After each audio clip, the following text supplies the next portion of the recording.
குருத்து ஞாயிறு. ஆண்டவர் இயேசு கிறிஸ்து வெற்றி வீரராக எருசலேம் நகருக்குள் நுழைந்ததனை கொண்டாடும் திருவிழாவே குருத்து ஞாயிறு. இயேசுவினை மக்கள் ஒலிவக் கிளைகள் ஏந்தியும் தங்களது ஆடைகளை தரையினில் விரித்தும் வரவேற்றனர். ஒலிவக் கிளைகள் இயேசுவின் பாடுகள், இறப்பு மற்றும் சாவை வென்று உயிர்த்தெழுந்ததனை குறிப்பிடுகின்ற அடையாளமாக இருக்கிறது.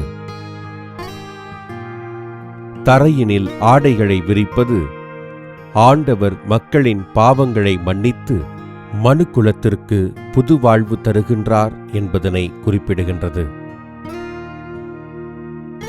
யோர்தான், இஸ்ரேல் நாடுகளில் ஒலிவ மரக்கிளைகளும் போலந்து நாட்டில் செயற்கை குருத்தோலைகளும் பயன்படுத்தப்பட்டு அதில் நீண்ட குருத்தோலைக்கு பரிசு வழங்கப்படுகிறது. பிலிப்பைன்ஸ் நாட்டில் குருத்தோலை பவனியின் போது குருவானவர் குதிரையின் மேல் அமர்ந்து இயேசுவின் பிரதிநிதியாக பவனி வர மக்கள் குருத்தோலைகளை ஏந்தி பவனியில் பக்தியோடு பங்கேற்கின்றனர்.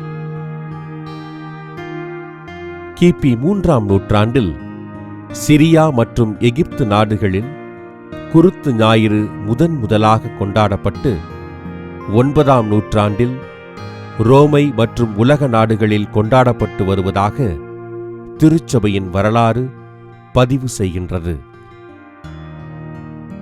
புனித வாரத்தின் தொடக்க தினமான குருத்து ஞாயிறை கொண்டாடுகின்ற நாம் ஆண்டவரின் பாடுகளில் பங்கேற்று நம்முள் புரையோடியிருக்கும் நமது பாவங்களை ஆண்டவர் மன்னிக்கும்படியாக ஜெபிப்போம்.